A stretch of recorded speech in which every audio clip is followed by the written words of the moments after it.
Hello friends, how are you all? I'm Nopur. Welcome everybody to my channel, Nature at the Very Core of Science. Today I'm just going to read another short story from the book Mama's Bank Account. And today's story, the name of that is Mama and the Idle Rumor. Finances were low for many months after the strike.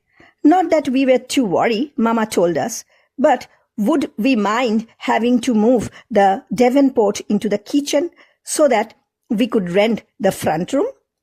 We didn't mind, especially after Mama promised that with the money she got, she would buy herself the warm coat she needed so badly. Mr. Hyde called in answer to the neat "Room for rent" sign in the window. Mama and I showed him the room, probably because it was Mama's first experience in renting. She forgot to ask for references or payment in advance. The quarters are eminently satisfactory. Mr. Hyde had such a refined way of speaking. I will have my bag sent up this evening, and my books. Mr. Hyde fitted smoothly into our midst. True, he did not seem to have any regular hours of business, but he always spoke pleasantly to the children, and whenever he passed Mama in the hall, he bowed gallantly. Papa liked him too. Mr. Hyde had visited Norway once and could talk with Papa about the wonderful fishing there. Only Aunt Jenny, who had a boarding house of her own, disapproved. "When," she asked, "is he going to pay his rent?" "It's hard," Mama said, to ask. "Surely he will pay soon." But Aunt Jenny only she'd seen his kind before. She told us darkly, Mama need not think she would be able to buy any new coat with the rent she would get from that one. Gentleman? Now that worried us children. But Mama smiled at our long faces. "Such talk," she scolded, and made coffee for Aunt Jenny to stop her grumbling.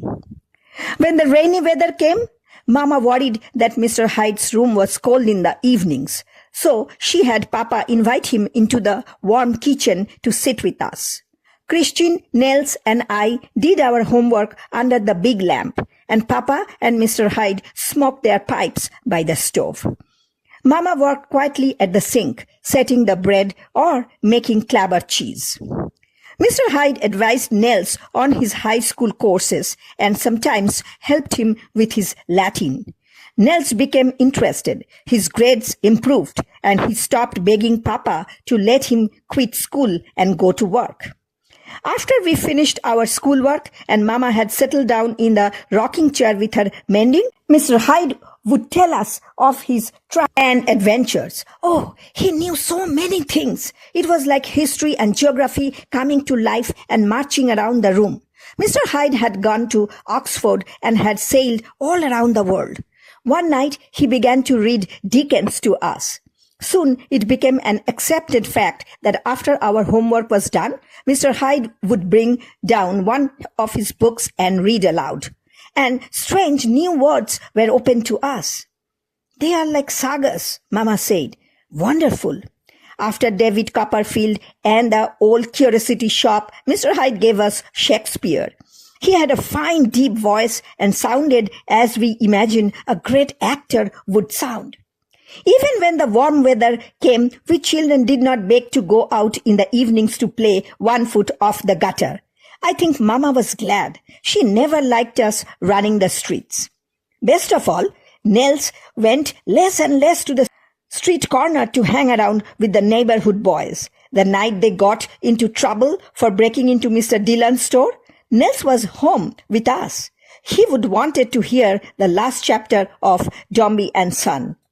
Mr. Hyde had taken us deep into Ivanhoe when he got the letter.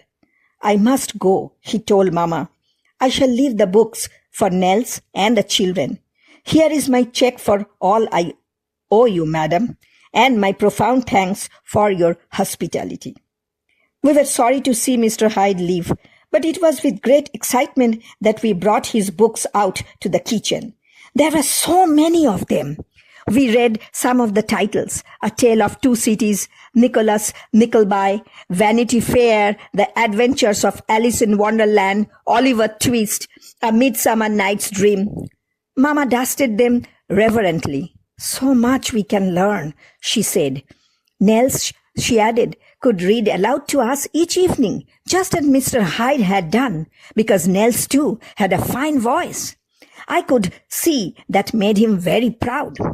Mama showed Mr. Hyde's check to Aunt Jenny. You see, she said, the warm coat I shall have after all.